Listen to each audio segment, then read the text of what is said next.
വന്യജീവി ആക്രമണങ്ങൾ തടയാൻ കേന്ദ്ര സർക്കാർ ഇടപെടണമെന്നാവശ്യപ്പെട്ട് ഡൽഹിയിൽ കേരള കോൺഗ്രസ് മാണി വിഭാഗത്തിന്റെ പ്രതിഷേധം.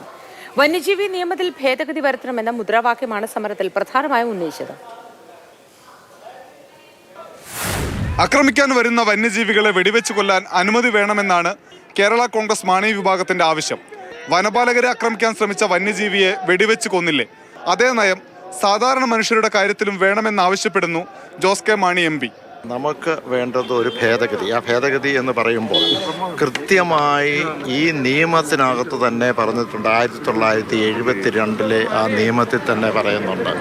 അത് സെൽഫ് പ്രൊട്ടക്ഷന് വേണ്ടി ഒരാൾക്ക് ഇൻ ഗുഡ് ഫെയ്ത്ത് ഒരു വന്യമൃഗത്തിനെ മുറിവേൽപ്പിക്കാനോ അല്ലെങ്കിൽ അതിനെ കൊലപ്പെടുത്തുവാനോ കഴിയും. അതൊരു ഒഫൻസ് അല്ല എന്ന് കൃത്യമായിട്ട് പറഞ്ഞിട്ടുണ്ട്. അപ്പോൾ അത് പക്ഷേ മിസ്റെപ്രസെന്റ് ചെയ്യുകയാണ്. ഗുജറാത്തിലെ സ്വകാര്യ പാർക്കിൽ പോയി വന്യമൃഗങ്ങളോട് എമ്പതി കാണിച്ച പ്രധാനമന്ത്രി നരേന്ദ്രമോദി കേരളത്തിലെ സാധാരണ ജനങ്ങളുടെ പ്രയാസം കാണുന്നില്ലേ എന്ന് ജോസ് കെ മാണി ചോദിച്ചു. ജന്തർ മന്ദറിൽ സംഘടിപ്പിച്ച പ്രതിഷേധ പരിപാടിയിൽ പങ്കെടുക്കാൻ കേരളത്തിലെ എല്ലാ ജില്ലകളിൽ നിന്നുമുള്ള പ്രവർത്തകരെത്തി. കേന്ദ്ര സർക്കാർ അനുഭാവപൂർവ്വം പ്രശ്നം പരിഗണിക്കും വരെ പ്രതിഷേധിക്കുമെന്ന് നേതാക്കൾ വ്യക്തമാക്കി. മാതൃഭൂമി ന്യൂസ്, ഡൽഹി.